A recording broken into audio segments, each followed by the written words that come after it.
बातमीपत्राच्या पहिल्या भागात आपलं पुन्हा स्वागत। आता बातम्या पाहू विस्तारानं। गुरुवारी मान्सूनचं दणक्यात आगमन झालं। मुदतीआधी महाराष्ट्रात दाखल झालेला मान्सून 3 जून नंतर रखडला होता, पण आता मान्सून सक्रिय झालाय। पुढील 48 तासात मान्सून विदर्भासह महाराष्ट्राचा 90% भाग व्यापून टाकेल असा अंदाज हवामान खात्यानं व्यक्त केलाय।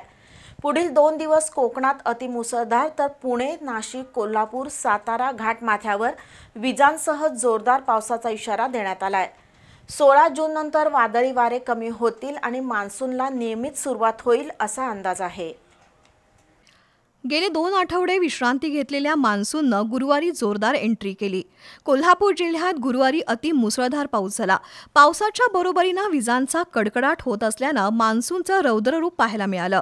गुरुवारी महाराष्ट्राच्या 9 ते 10 जिल्ह्यात मुसळधार पाऊस झाला। आज दिवसभर ढगाळ वातावरण होतं, पण पावसाचा जोर नव्हता। दुपारच्या वेळेस तर ऊन आणि उकाडा जाणवत होता।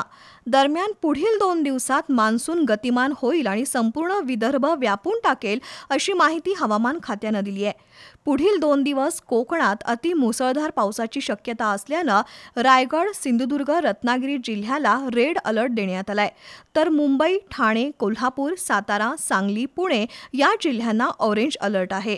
विशेषतः पश्चिम महाराष्ट्राच्या घाटमाथ्यावर पावसाचा जोर अधिक असेल, तर विदर्भ आणि मराठवाड्यात वादळी वाऱ्यासह पावसाची शक्यता असल्यानं येलो अलर्ट देण्यात आलाय। 16 जून नंतर संपूर्ण महाराष्ट्रात मान्सून हजेरी लावेल अशी शक्यता आहे, त्यामुळे शेतीच्या कामांना वेग येणार आहे। यावर्षी चांगला पाऊस व्हावा, पण गुरुवारसारखा कोसळणारा विध्वंसक पाऊस नको इतकीच अपेक्षा आहे।